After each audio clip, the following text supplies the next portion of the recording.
Myself, Dr. BJD Kalyani, Associate Professor in the Department of Computer Science and Engineering, Institute of Aeronautical Engineering. In this video, I will discuss about introduction regarding the course Computer Organization and Architecture.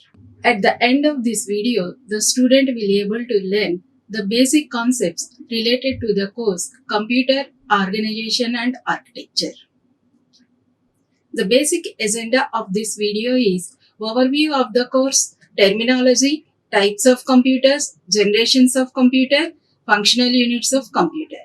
In this course, the student able to learn the following topics. The first topic is system functional units.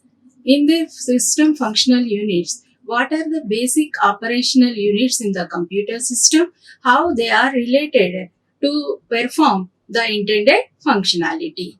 The second topic is memory organization, how the storage is organized in the computer and what are various types of computers and how the cache has to be organized, what are various memory mapping techniques can also be learned in the memory organization. The next topic is instruction cycle.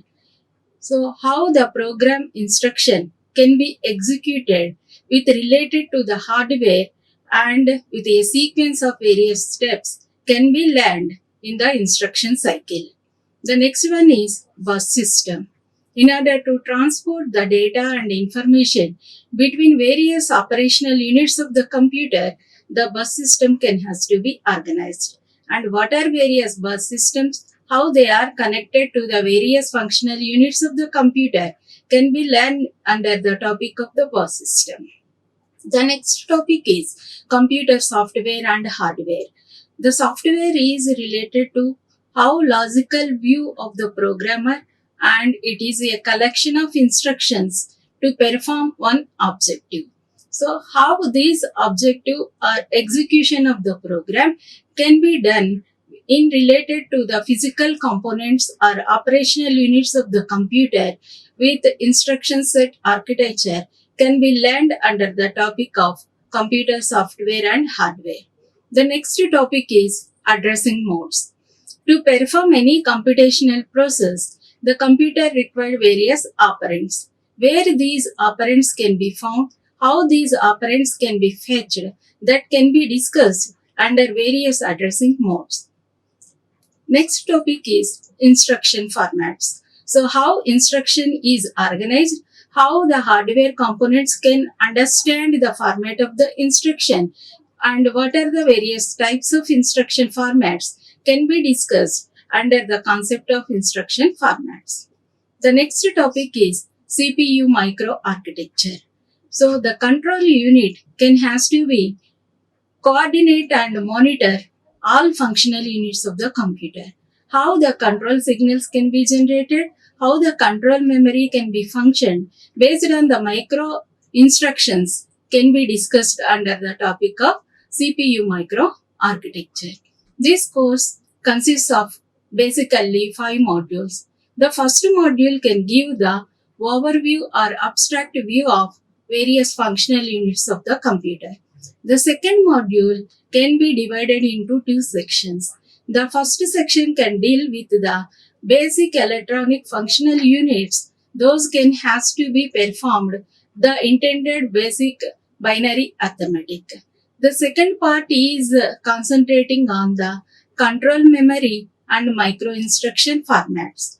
The next module is the third module. The third module itself consists of 2 basic sections. The first section can deal with the various data representation formats and also how the various instruction formats has to be dealing with the instruction set. Next, the second section is concentrating on the basic binary arithmetic algorithms. The next module is the fourth module. The fourth module concentrates on the memory subsystem. Next, the fifth module is concentrating on the instruction pipelining and advanced how parallelism can be achieved during the instruction execution and various micro architectures and interconnections structures. So this is the overall view of the course computer organization and architecture. Now I will discuss about the basic terms that are related to the course title computer organization and architecture. So from the title we can find the two terms computer organization, computer architecture. In the middle there is a interrelated term that is the computer design. What is computer organization? The computer organization focus on the hardware components, how they are connected to perform the intended functionality. So here the computer organization basically refers to the operational units of the computer and how they are interconnected to realize the architectural specifications. So in the organization, the basic topics that can be focused are the control signals, interfaces between the computer and the peripheral, the memory technology being used. The next term is computer design. So computer design concerned with the hardware design of the computer. So here once the design specifications has to be finalized, the computer designer has to be concentrate how to design and how to implement or develop the hardware for the system. So the another term that can be used in related to computer design is computer implementation. And while designing the computer, the basic issues that can be considered for the computer designer is the speed. So how many instructions can be executed per unit of time has to be plays a major role in achieving throughput of the computer. Next, what is the storage capacity of the computer and how it can be organized? That can be the second design issue under the memory. The third design issue is ease of operation. How the user can be flexible to operate and to gain the intended functionality from the computer, and ease of accessibility can also be considered under the third design issue. The fourth design issue is ease of debugging. Whenever an error can occur, there is a easy methodology to debug this error for further processing. Next is to achieve the throughput and to increase the performance of the system, multiple processors are incorporated. How these processors are interconnected to achieve parallel or simultaneous instruction execution. So here, while achieving the parallelism, whether the processors can have share the common memory or distributed memory, that is the another design issue. And in order to enhance the storage capacity, built-in storage capacity of the computer, the secondary storage devices can play the major role. So how these devices has to be synchronized with the main memory, that is the disk access. All these are various design issues that can be considered during computer implementation. The next term regarding that related to the title is the computer architecture. The computer architecture deals with the structure and behavior of the computer. So it is more related to the logical view of the user. So the programming view of the user can be considered, and the topics that can be deal with the computer architecture is what is the instruction set, what is the instruction format, how the input-output mechanisms can be implemented, how memory addressing and various addressing modes has to be achieved. So these topics can be concentrated under the topic of computer architecture. So now we can gain a brief idea regarding the terminology related to the title of the course, Computer Organization and Architecture. Now we will discuss what is the basic difference between the computer organization and computer architecture. The computer organization is dealing with the low level mechanism, that is the microarchitecture. But computer architecture is dealing with the high level, that is logical view of the user. So that is the computer architecture. In the organization, it is transparent from the programmer. The programmer does not know how the hardware has to be functional regarding the execution of the program. But in the computer architecture, with the instruction set organization, so the computer can have an idea how the logical perspective of the program has to be executed. And the organization concentrated on the physical components like circuit design, signals, peripherals, etc. But the logical view of the computer architecture can concentrate on instruction set, addressing modes, data types, cache optimization techniques. Next, the computer organization is what to do, but the computer architecture deals with computer organization deals with how to do, but the architecture deals with what to do. These are the basic differences between the terms computer organization and computer architecture. So with this we can I discussed about the basic terms that are related to the course and what is the differences between those terms. Now I will moving further the discussion regarding the types of computer. So based on various factors, the computers can be classified into 4 types. The first category is based on the operating data. The second category is based on the classification of computer based on the size and processing capacity. The third classification is based on the number of processors. The fourth category is based on the number of users. So the data upon which the computer is taking and the processing of data is carried out. The classification of computer can be dealt with 3 types. One is digital computer, second one is analog computer, third one is hybrid computer. So in order to processing the computer, some input is required. What type of input data or operating data that is supplied to the computer? Computers are classified into digital computer, analog computer and hybrid computer. Analog computer can operate on the data that is continuously changing. So like the electrical signals, voltage signals, current, like this data we can consider as analog signals. So the computers that can take this type of input and can be used for processing, those we can generally referred as analog computers. So the model of analog computer is this. Next, the second one is digital computer. So the digital computers can processing the digital data or the binary data, which can have only 2 states, either 0 or 1. So this is the model of the digital computer. Next, hybrid computer can work on both the signals, analog signals as well as digital signals. So this is the model of the hybrid signals. So the first classification is depending upon the operating data.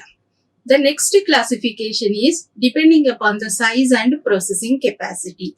So size and processing capacity, based on that 4 categories of computers are there. One is microcomputer, second one is mini computer, third one is mainframe computer, fourth one is supercomputer. Microcomputer is small size and less processing capacity than the mini computer. Mini computer can be more size and more processing capacity than the microcomputer and can be less than the mainframe computer. So like that, the organization and classification can be carried out. So the microcomputers are small and single user computers. Generally, they are used for small data processing operations. So this is the model of the microcomputer. Next is mini computers. They can support some multiple users and they can have simultaneously the instructions can be executed. So this is the mini computer. Next is mainframe computer.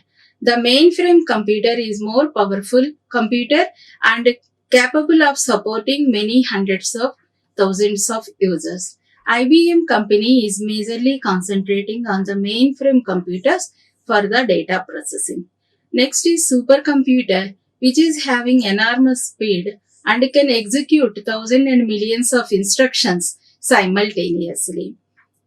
The world first supercomputer is referred as Cray-1, but India CDAP can also be constructed the supercomputer. India supercomputer is referred as Param. So based on this, the size and processing speed, these are the four categories of the computers.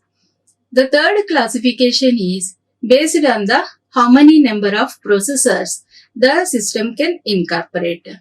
So whether it is a single core computer as a multi-core computer. In a single core computer, only single processor can be present. So here, this is the single core computer which consists of single CPU, registers, cache. And the second variety in the number of processor category is dual core processor. Here, two cores are present, two CPUs are present, and each respective registers and cache can be grouped as a single unit and can be used to share the bus and memory and I/O devices. So depending upon the how many cores are present in the computer, single core or multi-core. Next, depending upon the users, number of users that are supported by the computer, there are two varieties. One is single user computer, second one is multi-user computer. Single user computer can able to execute instructions of a single user at a time. But multi-user computer can able to execute more than one user instructions at a time. So this is the desktop system which can be example of single user. Only one user can execute the program at a time. But in case of multi-user computer, more than one user, more computers are connected to a server and multiple users can execute the programs at a time. So these are the various types of computers. Next, I will focus on the generations of computer. So computer is an electronic device. In the field of electronic, what is the advancement in the electronic devices? Those can be incorporated in the construction of the computer. Those are generally referred as generations of computer. There are 5 generations of computer. First generation computer can be used during the period of 1940 to 1956.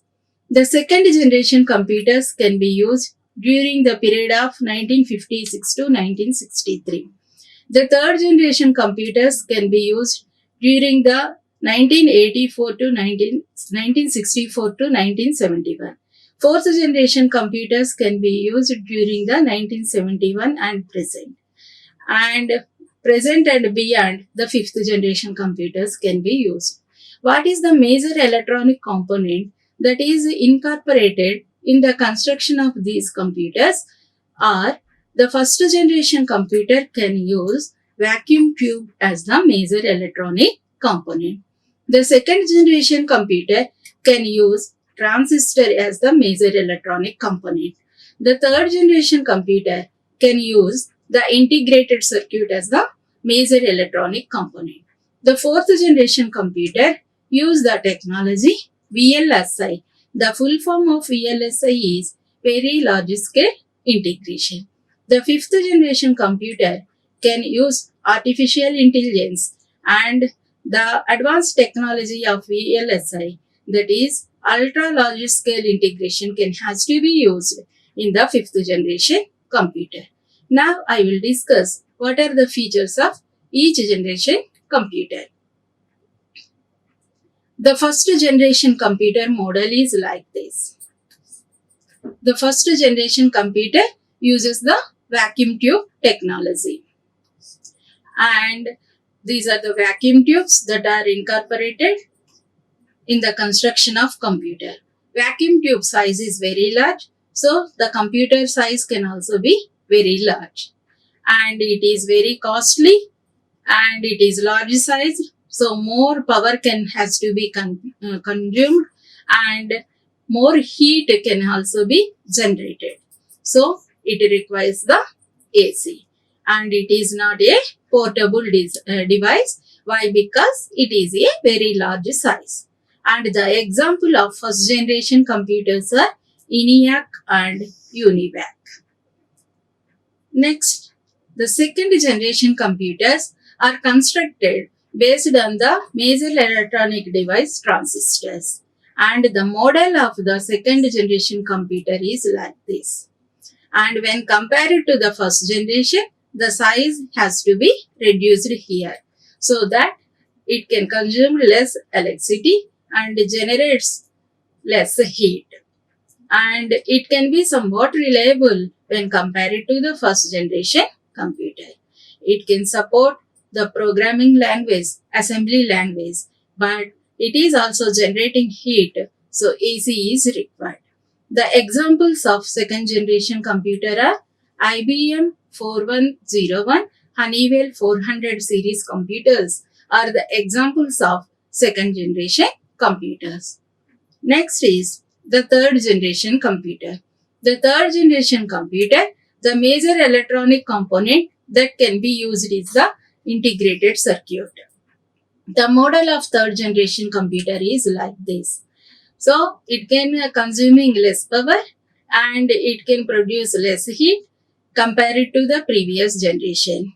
But AC is also required for this computer, and the third generation computer can support high level languages and can be small in size and requires less maintenance, more reliable, cheaper. And the major example of third generation computer are Honeywell 6000 series and IBM 360 series computers are the third generation computer example. Next is the fourth generation computer. The fourth generation computer uses the very large scale integration technology. So thousands of transistors has to be grouped into a single chip. That technology is the VLSI technology. So the size of the computer is greatly reduced in the fourth generation computer. Parallel processing, simultaneous execution, pipelining processing can also be possible with the fourth generation computer. High level languages databases, web technologies can be supported by the fourth generation computer, and these are powerful and reliable, consumed less electricity, produced negligible heat. So no AC is required for this computer. Very small size and can be portable. The examples of fourth generation computer are PDP-11, Cray-1. Next is the fifth generation computer. Fifth generation computers can use ULSI, ultra large scale integration technology can be used for the development of these computers. So they can support artificial intelligence and can support machine learning algorithms, the fifth generation computer. So voice recognition features and advanced supercomputer technology, quantum computation, natural language processing, all can has to be the latest recent trends in the computers can also be supported with this fifth generation computers. And these are more user friendly and they can execute the task very quick manner. So it is powerful and faster work and can be available at cheaper rate. The desktop and laptop computers are generally come under the fifth generation category. So with this basic idea, now we are moving into the what are the operational units of the computer. The computer, by the definition, the computer is an electronic device which receives input, processes the input and produces output that can be presented in an user understandable form. From the definition itself, we can understood that computer can perform three types of operations. The first one is the input operation. The second one is processing of the input. Next, production of the output. In order to do this, some storage area has to be required. So that can also be accomplished and attached with the processing. So to support these three basic operations, three functional units are incorporated in the computer. The major three functional units of the computer are input unit, central processing unit, in short we can refer it as CPU, and the third unit is the output unit. To support these three basic operations, three functional units are incorporated in the computer. The input unit receives data from the user and converts into computer readable form and supplies to the CPU. The CPU can have three subunits. One is arithmetic and logical unit, second one is control unit, third one is memory unit.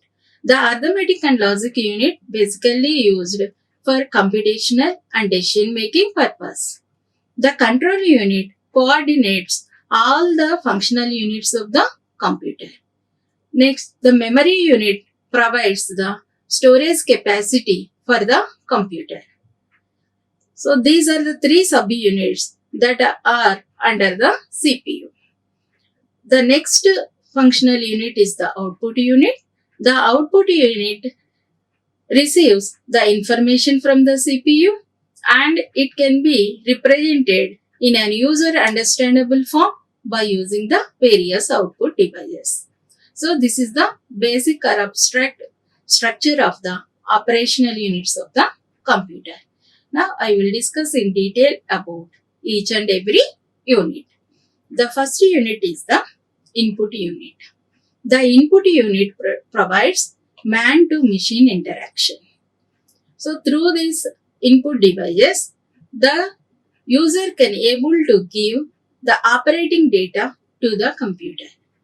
After accepting the data, this data has to be converted into machine readable form and can be supplied to the CPU.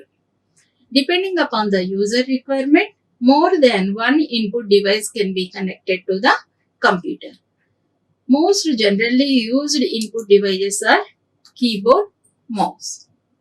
And what are various input devices? We'll see now. The commonly used input devices are keyboard. Keyboard is generally used to provide the computer the text, numeric, special character input, and the layout of the keyboard resembles as the typewriter. So the keyboard layout is called QWERTY layout. And the keyboard consists of numeric keypad, and with this numeric keypad, more easily the numeric data can be supplied to the computer. Not only the alphabets, special characters on the top of the keyboard, functional pad has to be provided. These functional keys can perform respective function depending upon the software. So this is the layout of the keyboard. The next input device is the mouse. When menu is displayed, from this menu, if an option has to be selected, then mouse can be generally preferred. So mouse can be preferred in the graphical user interface, and the option has to be pointed, and by clicking on that option, the option can be selected. So the mouse are pointing and clicking devices. Variety of mouses has to be available. 2-button mouses, 3-button mouses. Like this, variety of mouses can be available. So these are generally used to provide the graphical user interface. Next type of input device is the MICR, Magnetic Ink Character Recognition. Whenever you observe the DD number has to be printed in a special magnetic ink. In order to read this type of magnetic ink character, the magnetic ink character MICR has to be installed in the banks. So, magnetic ink characters can be easily detected and can be supplied to the computer as an input. Majorly, this MICR can be used in the banks. Next device is the light pen. The pen can has a nib. When the nib touches the screen, it magnetizes the screen and highlights the area of the touching the nib. So this pen has to be connected to the visual display unit and has to be used to give freehand drawings to the pictorial input as an input to the computer. So this is the light pen. Next variety of input device is optical marks reader. Optical marks reader is specially used for the evaluation of competitive exam papers. So OMR sheet evaluation has to be easily performed with the help of optical marks reader. This is giving the candidate answer sheet as an input. It can capture the scan of the input and compares with the already stored memory image and evaluate the answers. So the competitive exam results has to be released quickly by using this optical marks reader. Next is the scanner. The scanner is generally used to give documents or photos as an input to the computer. Next is barcode reader. Barcode readers are generally used in the shopping malls and the libraries. Barcode is a combination of thick and thin lines. So in order to identify uniquely the products, barcode is generally used. So to read this barcode readers has to be used as input device. Next is magnetic card reader. So to read some smart cards, debit card, credit cards in the shopping malls, these card readers has to be used. During the pandemic, for making the digital payments, these card readers can play a vital role. Next is the joystick. The joystick device can be used in playing the computer games. So with the help of this joystick, the movements on the screen, computer screen has to be controlled. So all these are the variety of input devices. Depending upon the user requirement, one or more input devices can be connected to the system.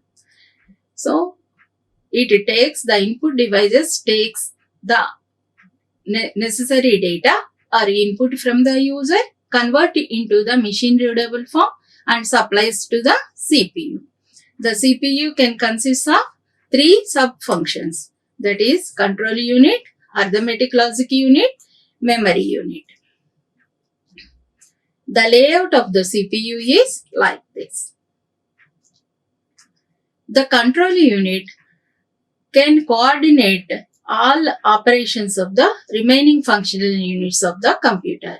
Like the brain in the human body, how it coordinates remaining all parts of the human body, the control unit coordinates all functional units of the computer with the control signals.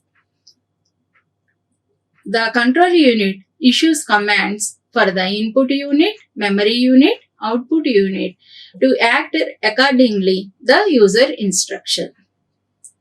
And it can coordinate the remaining all functional units with the help of clock signals.